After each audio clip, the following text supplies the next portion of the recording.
The afternoon heat pressed against the corrugated walls of Camp Raven's maintenance bay, turning the air thick with oil, dust, and the faint sting of scorched metal. Tools clanged, engines coughed, and a radio hummed somewhere beneath the noise, swallowed by the constant grind of machines. At the far end, Sergeant Elise Monroe worked alone, tightening the last bolts on an armored Humvee. Her sleeves were rolled just enough for a faint line of ink to peek from her wrist. Private Mason spotted it immediately. "Nice tattoo, ma'am," he called out. His grin was loud enough for half the bay to hear. "What's that?" "Garage art. Bargain ink." Laughter erupted sharp, careless, echoing off the metal walls. Someone whistled. Another joked that she looked more like someone who should be working at a coffee shop than fixing military vehicles. Monroe said nothing. She simply wiped a smear of grease from her arm, revealing the full tattoo, a coiled serpent wrapped around the compass. The ink was faded, ghosted by time and sun. The laughter faltered, then died entirely when a shadow filled the doorway. A Marine colonel stood there, arms folded, gaze locked on the tattoo. Before the room could settle, the narrator's voice slipped in. "Make sure to subscribe to Military and Veteran Stories so you never miss these true tales of courage. And tell us in the comments where are you watching from today." Elise Monroe had been at Camp Raven for a year, long enough to become background noise. She was 32, moved with quiet precision, spoke only when necessary. Her record listed her as mechanical support, a reassignment after an overseas deployment. Nothing more. Every morning she arrived before sunrise. The first sound in the bay was the snap of her tool case opening. She worked steadily, with a calm rhythm that made complex repairs seem effortless. To most, she was just another enlisted Marine keeping vehicles alive. But Sergeant Reed, who ran the motor pool, saw something else. Her posture wasn't the posture of a mechanic.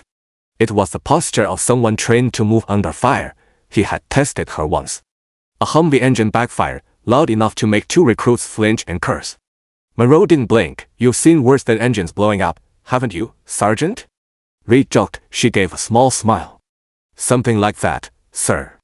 But the younger Marines didn't know better. They teased her for her quiet nature, calling her machine mom or grease saint. Mason's favorite insult was compass girl, a reference to the tattoo.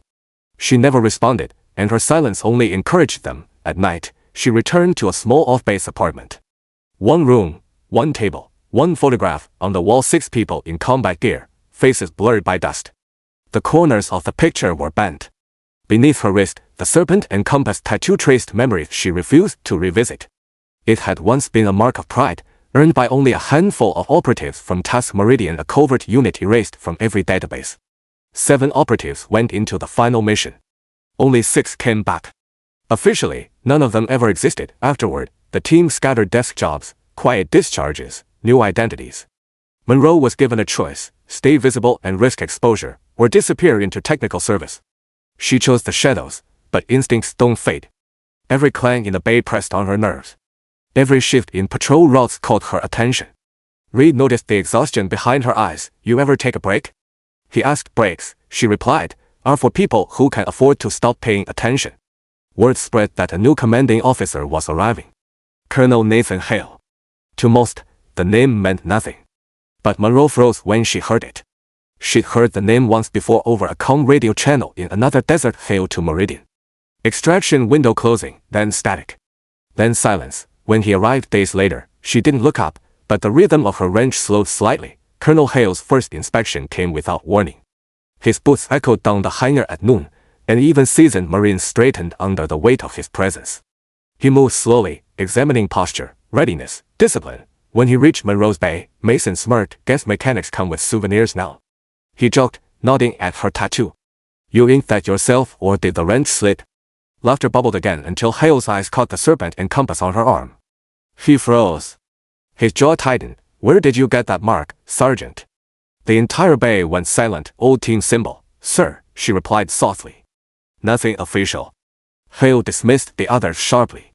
Within moments, the bay emptied, leaving only the hum of cooling engines. He removed his gloves. The same symbol was tattooed faintly on his wrist. "Didn't think I'd see another one again," he said. "This base isn't as quiet as it looks." "You should know that." "I already do," she answered. Late that night, rumors spread like wildfire. Someone taped a paper snake above her locker.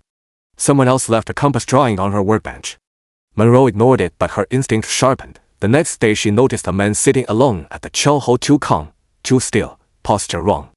Across the street, a black SUV idled with tinted windows and no plates. It hadn't moved all morning.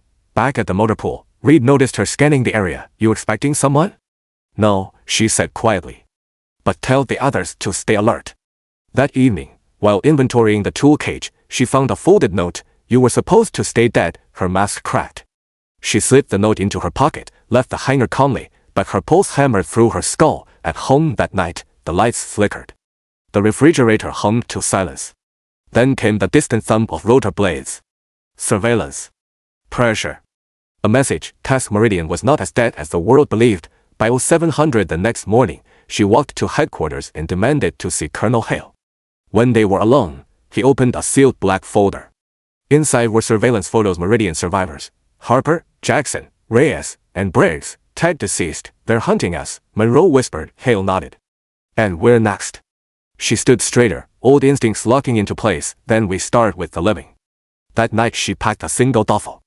The mechanic disappeared. The operative returned. The next afternoon, the entire maintenance division was ordered to the hangar. No one knew why. When Colonel Hale stepped forward, the room hushed instantly. He announced new security protocols, then paused.